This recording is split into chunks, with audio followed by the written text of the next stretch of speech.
welcome back to podcast Let's Talk. Pada episode kali ini kita akan membicarakan sebuah film animasi karya anak bangsa yang sudah tembus 6 juta penonton dan bahkan digadang-gadang menjadi film animasi terlaris di Asia Tenggara saat ini. Wah, siapa yang nggak tahu film Jumbo? Langsung aja kita ngobrol bersama dengan animator dan produsernya yaitu Mas Robby Pratama. Halo Mas Robby. Gimana Mas kabarnya hari ini? Baik. Alhamdulillah baik juga. Thank you banget Mas Robby mau meluangkan waktunya buat kita ngobrol-ngobrol bareng soal film Jumbo dan congrats sudah mencapai 6 juta penonton. Keren. Ini saya ini sebagai penduduk Indonesia juga ikut bangga, walaupun nggak ikut buat filmnya, tapi akhirnya menikmati juga. Akhirnya ada nih karya anak bangsa yang memang betul-betul ditujukan untuk anak-anak, dan ternyata bukan anak-anak juga nih yang suka nonton, orang tuanya dan yang dewasa seperti kita juga menikmati dari film Jumbo. Nah, tapi mungkin ada beberapa nih pemirsa yang belum menonton film Jumbo. Boleh dong di-spill, kasih spoiler dikit. Ini sebenarnya film yang menceritakan tentang apa sih Mas Robby? Ya, jadi sebelumnya mungkin perkenalin dulu aku Robby. Di sini aku sebagai produser di Ayana Studio yang membawahi tim aku untuk animating atau animasi dan juga rendering ya. Dan produksi film Jumbo ini di bawah Visinema Studio. Saya mungkin bisa ceritakan tentang eh, filmnya ya sedikit gitu. Jadi kalau dari sinopsis, sebetulnya film ini menceritakan tentang anak yatim piatu berumur 10 tahun bernama Don yang punya buku cerita ajaib ya, yang peninggalan orang tuanya. Dan kemudian eh, dia dibully sama temennya gitu. Dan dia sebetulnya ingin membuktikan bahwa Don ini tuh bisa gitu. Hingga akhirnya dia bertemu dengan sosok ya namanya Mary gitu. Mary itu apa? Nanti nonton aja. Dan Ah, akhirnya mereka berteman dan kemudian di situ akhirnya terjadi petualangan gitu. Filmnya sih tentang keluarga dan persahabatan dan sangat cocok untuk ditonton sama semua umur. Film ini disutradari oleh Mas Rian Andriandi. Kemudian produser filmnya adalah Mbak Novia Puspasari dan kemudian eksekutif produsernya Mbak Agatha Risma. Dan untuk apa namanya tim yang mengerjakan itu ada sekitar 420 lebih kreator yang tersebar di seluruh Indonesia, termasuk salah satunya di Cimahi gitu. nah, ini dia nih yang di-highlight karena yang mengerjakan betul-betul animator anak bangsa semua nih, yang jumlahnya ratusan, luar biasa. Nah, Mas Robby ini kayak leadernya gitu ya berarti ya? Ya kalau untuk tim Ayena ya betul. Oke, baik. Nah, sebenarnya saya penasaran sih terkait Jumbo ini inspirasi terkait naskah atau filmnya sendiri itu dari mana sih? Sebetulnya kalau misalkan untuk dari filmnya sendiri, mungkin yang bisa terjemahin naskahnya sendiri yaitu Mas Rian Andriandia sendiri ya sebagai penulisnya juga. Tapi di sini kita sebagai tim animator itu tugasnya adalah prosesnya memproduksi animating dan juga 100 menit rendering gitu. Oh, I see. Makanya di Instagramnya Kak Robby itu ada Ayana Studio dan juga eh, apa kerjasama bersama Meta DJ. Nah itu ya yang membuat akhirnya berbeda gimana kualitas video yang high qualification untuk menjadi sebuah animasi di perfilman, tapi rendernya cepat. Bener nggak sih kayak gitu? Aku sempat stalking juga di IG-nya Mas Robby. Itu yang akhirnya bikin beda ya. Berarti ini sudah menggunakan teknologi terkini atau seperti apa sih Mas yang belum pernah ada di Indonesia berkaitan dengan teknologi animasi itu sendiri?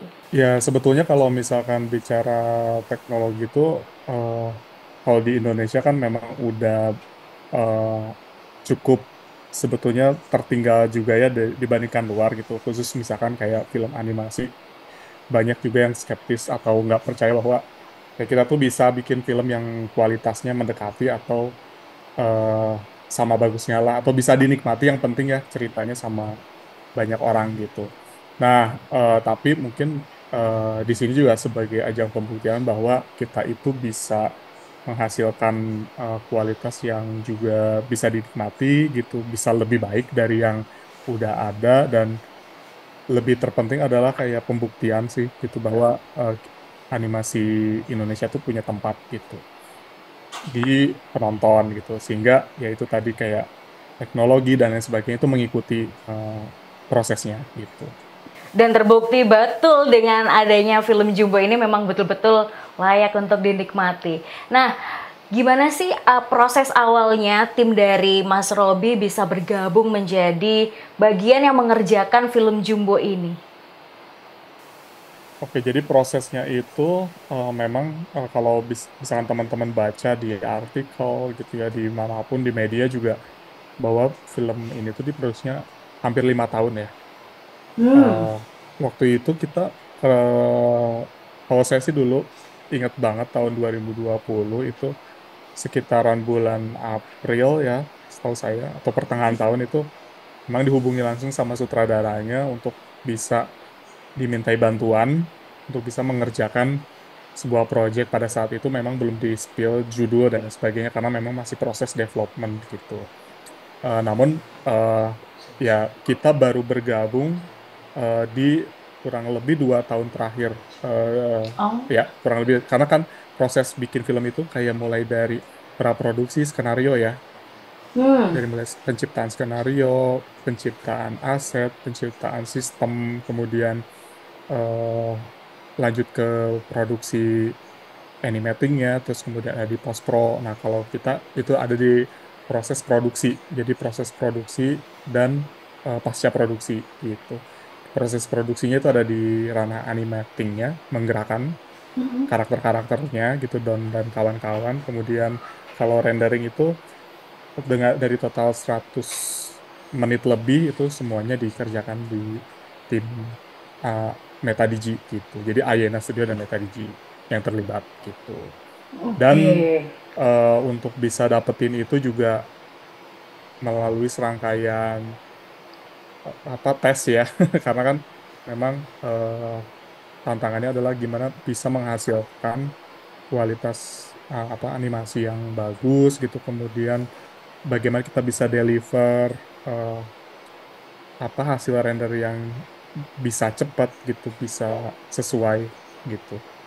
Itu sih prosesnya. Oke. Terus Saya kemudian kita penasaran kolaborasinya gimana. itu, Mm-mm. oh ya, gimana pertanyaan? Boleh dilanjutin? Silakan.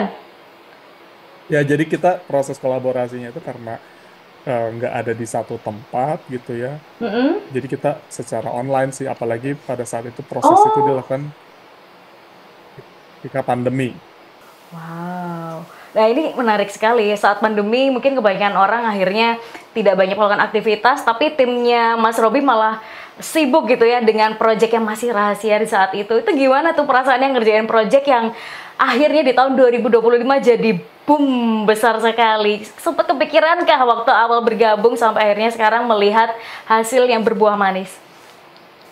Jadi memang kita sendiri itu kayak udah eh, tahu gitu, oh ini siapa sih?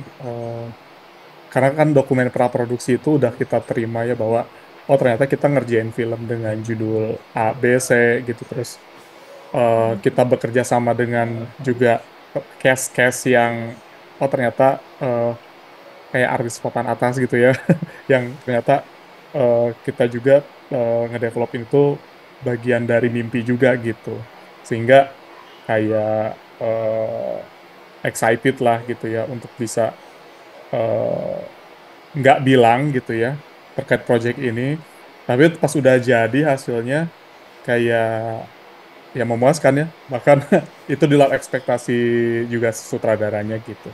Jadi ya karya dengan semangat karya bersama, kan di tagline-nya juga ini karya bersama gitu. Jadi eh, ini salah satu pembuktian juga sih gitu. Jadi ya senang lah. Ini luar biasa.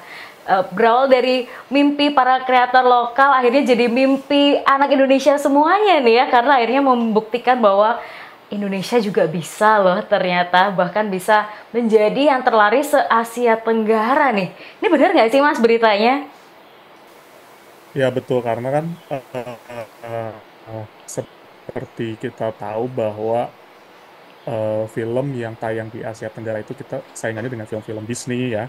Eh, Disney itu setahu saya Frozen itu sekitar 2,8 juta penonton ya, untuk pasar Indonesia gitu.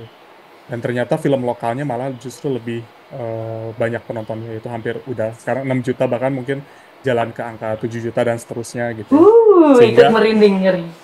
sehingga itu menjadi pembuktian bahwa sebetulnya market kita dengan eh, cerita yang juga pendekatannya lokal ternyata bisa diterima gitu. Yang tadinya penonton Indonesia itu terkenalnya dengan horor-horor atau film Hmm. horor gitu ya, tapi ternyata dengan animasi juga masyarakat itu menanti gitu. Dan dengar-dengar katanya ini juga mau masuk ke pasar yang lebih luas lagi seperti Asia dan Eropa atau gimana nih Mas soal berita ini? Ya betul. Kebetulan saya juga kayak apa dapat informasi juga dari produsernya Mbak Novia Puspasari bahwa memang film ini tuh juga nantinya akan ditayangkan di 17 negara itu. Salah satunya ya ada Uh. Malaysia, Brunei ya, kemudian eh, Eropa Timur setahu saya. Kalau untuk apa namanya dukungan-dukungan, kita juga udah bisa lihat kayak animasi-animasi Malaysia tuh udah pada bikin gerakan namanya Buzzer Jumbo ya. Buzzer Jumbo itu Oh. ternyata gerakannya bukan cuma di Indonesia aja, tapi udah nyampe ke Malaysia, dan di akun-akun mereka tuh udah mulai nge-share kayak misalkan Boboiboy Boy itu udah nge-share juga bahwa harus nonton nih warga Ah. Malaysia kalau nanti tayang di sana, nonton Jumbo kayak gitu, karena memang Ih. itu jadi kayak kebanggaan Asia Tenggara juga ya, karena kan salah satu Hmm. film yang ternyata bisa dinikmati sama banyak orang gitu. Ih, luar biasa. Dan saya lihat juga kayaknya pemerintah sudah turun tangan untuk mendukung secara terang-terangan ya dari bahkan dari Wapres Mas Gibran nih kayaknya tadi juga di repost sama Mas Robi di IG-nya ya. Bahkan Menteri Kemenparekraf juga, wah ini luar biasa dukungannya. Seperti apa sih Mas dukungan pemerintah dengan keberhasilan film Jumbo ini? Yang saya lihat sih memang dari awal juga ketika promosi itu sangat gencar juga gitu ya, kayak misalkan ada beberapa aktivasi yang dilakukan di kawasan misalkan kayak Borobudur gitu ya, atau eh, apa beberapa aktivasi yang dilakukan dengan eh, Angkasa Pura atau Injurni gitu ya, yang memang itu di bawah naungannya Ekraf, Kementerian Ekraf gitu. Kemudian kayak ada beberapa juga yang akhirnya mengadakan gerakan, bahasanya gerakan apa ya? Gerakan buzzer jumbo gratis gitu. Itu tuh Ah. banyak di kota-kota, termasuk kayak di kota Cimahi juga gitu, kayak wali kotanya itu dari mulai tingkat wali kota, sekolah, sekolah, Keren, keren, keren, keren, keren, keren, keren. yayasan, kemudian menyebarkan informasi itu seluas-luasnya gitu. Termasuk mungkin kayak ada wali kota, ya bupati yang gitu-gitu.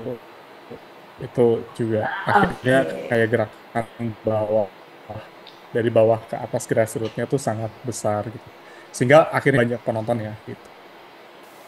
Luar biasa. Jadi berawal dari word of mouth masing-masing yang suka, akhirnya banyak yang bergerak dan memang filmnya betul-betul bagus ya. Jadi worth it sekali untuk saling merekomendasikan ke orang-orang lain, ayo nonton film Jumbo bareng-bareng. Nah, ngomong-ngomong soal filmnya sendiri, kalau di proses produksinya, mana sih tahap yang mungkin paling challenging dari proses pembuatan animasinya?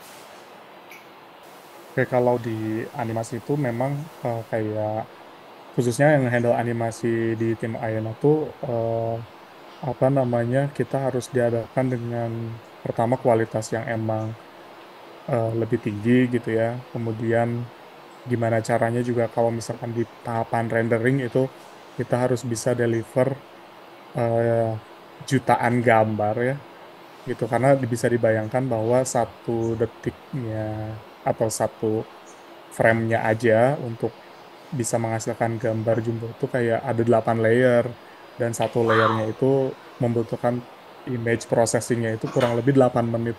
Jadi kalau misalkan bisa dibilang satu harian penuh itu hanya menghasilkan satu frame misalkan gitu ya. Bisa dibayangkan kalau misalkan filmnya itu 24 frame per second. Jadi kalau satu detiknya ada 24 gambar, ya berapa waktu lama yang harus bisa dihabiskan untuk menghasilkan gambar itu gitu. Jadi challenging juga, tapi karena ada teknologi, ada mesin, ada lain sebagainya itu bisa eh, ter apa resolve ya gitu. Dan ya itu Oke. apa challenging juga karena eh, waktunya nggak sebentar, jadi butuh tim kita itu hampir mungkin 2 tahun lah terlibatnya. 2 tahun. 2 tahun itu dengan Ya, berapa kurang lebih jumlah tim dari Mas lima di produksinya? dari 5 tahun. Ya, kurang lebih mungkin 25 ya. Kalau di kredit itu kayak Metadigi dan Ayena, kalau digabung ya. Oke, 25 orang Ya. ngerjain Dari 400 animasi. dari 420. Oke, oke, oke, oke, luar biasa, keren, keren, keren, Iya, keren, ya. keren. Ada nggak momen-momen memorable selama 2 tahun ngerjain film Jumbo ini, Mas? Momen memorable-nya itu jadi kalau sebelum kita produksi itu kita kayak ada namanya babak workshop ya. Nah, babak workshop itu kayak kita diketemuin sama eksekutif produser, sama produser gitu, line produser. Nah, kalau saya kan di line Ayenanya ya, line produser di Ayenanya, terus ada sutradaranya juga, terus kayak eh, sutradaranya tuh nanya juga sih di awal tuh kayak kita dikasih preview skenario dan juga animatic. Jadi sebelum filmnya jadi itu kan tahapan itu ada gambar-gambar yang tersusun gitu ya, dan itu digambar tangan ya, namanya storyboard gitu. Dari storyboard itu kayak potongan-potongan dan cerita yang udah utuh, terus kemudian dilempar ke tim, ditanyain satu-satu. Kira-kira bisa nggak ya kita bisa bikin film ini gitu, karena kan pertama itu adalah film pertamanya juga Visinema gitu. Oh, Kemudian juga film pertama dari sutradaranya sendiri menyutradarai film panjang. Terus pertama juga film bagi Ayana Studio juga untuk bisa terlibat memproduksi film panjang gitu. Apalagi merender eh, film tersebut juga gitu. Jadi semuanya memang serba pertama, dan cuman modal keyakinan juga sih gitu bahwa film ini tuh bakalan selesai gitu. Jadi kayak itu salah satu yang akhirnya tuh kayak ya kalau misalnya kita mimpi emang harus coba dijalanin gitu, sama dibangun bareng-bareng ya gitu. Hingga akhirnya jadi gitu. Nah, terus selain eh, itu kayak ada momen di mana kita itu kan semuanya tuh online ya, dikerjakannya itu. Jadi kayak maksudnya eh, ada kegiatan namanya daily sama weekly gitu. Nah, waktu kayak pas udah kita rilis filmnya itu kan biasanya premiere ya. Nah, pas premiere itu kayak akhirnya ketemu banyak tim yang tadinya teman-teman animator kayak cuman lihat di Zoom atau di Gmeet yang cuman lihat ikonnya aja atau foto profilnya doang gitu. Kadang suka dimatiin videonya, terus kayak tiba-tiba ngelihat aslinya gitu. Kayak saya cuma ingat suaranya aja lomba gitu, atau koordinator, atau dia yang suka marahin aku gitu pada saat produksi. Tapi di situ tuh kayak saling maaf-maafan gitu, kayak apa, maafin aku ya gitu. Kemarin udah terlalu, karena namanya produksi ya Mbak ya, itu kan tekanannya iya, tinggi. Jadi sangat rentan juga terhadap, mungkin bisa jadi kalau kita nggak kuat mental, ya udah deh, eh, kita menyerah gitu di produksi nggak selesai, atau kita mengecewakan uh, Visinema sebagai klien kita gitu, sebagai bagian dari tim gitu, yang kita sebagai bagian dari tim mereka gitu, itu kan bisa aja terjadi. Tapi akhirnya kita bisa selesaiin bareng-bareng, terus akhirnya ya malah jadi kayak maaf-maafan, terus bisa kumpul, bisa nikmatin bareng. Terus pas sudah tayang juga filmnya kayak ada kebanggaan. Jadi selain nangis sedih karena ceritanya, ada beberapa yang nangis juga karena dia bisa nyelesain film ini gitu. Terus kalau sekarang mungkin nangis Ih. gara-gara filmnya banyak ditonton. Asik. Ini nih cerita balik layar yang mungkin belum banyak orang tahu. Akhirnya di-spill juga ya. Ternyata behind the scene-nya seperti itu. Prosesnya panjang, ada dinamika dalam tim juga. Oke, luar biasa. Tapi congrats semua kerja kerasnya tim. Nangis-nangisnya, marah-marahnya terbayarkan dengan kesuksesan film Jumbo. Last question nih Mas Robi. Terakhir, apa sih harapan untuk film Jumbo yang saat ini masih tayang di banyak layar di Indonesia, bahkan akan di luar negeri juga, dan bagi penonton yang menikmati filmnya? Harapannya sebetulnya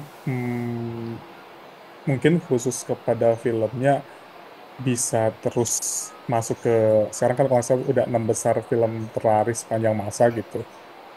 Kalau nggak salah KKN di Desa Penari itu 10 juta. Ya kalau bisa di atas KKN di Desa Penari ya. Sehingga banyak investor-investor mungkinnya yang akhirnya melirik industri animasi itu punya tempat juga di perfilman nasional gitu. Dan tentunya itu kan akan menggerakkan, dampaknya itu menggerakkan ekonomi kreatif yang khususnya di bidang film animasi video ya. Untuk bukan cuman tim kita aja, tapi untuk kreator-kreator lain juga yang terlibat. Sehingga mungkin next akan ada banyak judul film lain yang bisa kita nikmatin gitu, bisa kita apa namanya tonton bareng-bareng gitu. Apalagi anak-anak itu pasti butuh banget, atau kita mungkin ya, karena animasi itu kan untuk anak-anak aja, untuk semua umur juga. Berharap akan ada konten-konten yang lebih bervariatif, terutama di industri film. Nggak cuman Indonesia jago film horor aja, tapi juga ternyata bisa jago di animasi dan bikin animasi yang oke gitu. Terus mungkin untuk penonton, harapannya selalu dukung karya lokal ya gitu, karya animasi lokal, karya kreator lokal, sehingga kita itu bisa bersaing dengan konten-konten luar gitu. So dengan ini tuh sebetulnya pembuktian bahwa konten kita itu ternyata bisa bersaing juga dengan konten luar dan ada penikmatnya gitu, sehingga kita bisa berjaya di negeri sendiri gitu. Oke, luar biasa. Thank you banget Mas Robi sudah sharing kesempatan kali ini, dan semoga teman-teman yang nonton ikut bangga, ikut terinspirasi, ikut menjadi bagian, bukan hanya yang ikut ngimpi bareng-bareng, tapi menjadi orang-orang yang turut mengambil action. Salah satunya nonton film Jumbo dulu, biar tahu nih seperti apa filmnya, sejauh apa bisa menginspirasi, dan kira-kira nanti nih teman-teman bisa melakukan apa lagi untuk Indonesia dan mendukung perfilman khususnya animasi di Indonesia. Once again, congratulations untuk pencapaian film Jumbo. Kita sama-sama mengaminkan doanya Mas Robi dan tim. Siapa tahu bisa tembus 10 juta penonton ya, menjadi film terlaris lagi sepanjang masa yang juga membawa bangga nama Indonesia. Oke, dan teman-teman, semoga di perbincangan kali ini bisa membuat kalian tergerak untuk bisa membawa nama harum Indonesia dengan jalan kalian masing-masing. Dan sampai jumpa di episode-episode berikutnya. Dan thank you juga untuk sponsor di episode kali ini, Oruna Minsi dan juga Resin Bakery & Co. And see ya, bye-bye! Bye-bye. Terima kasih semua.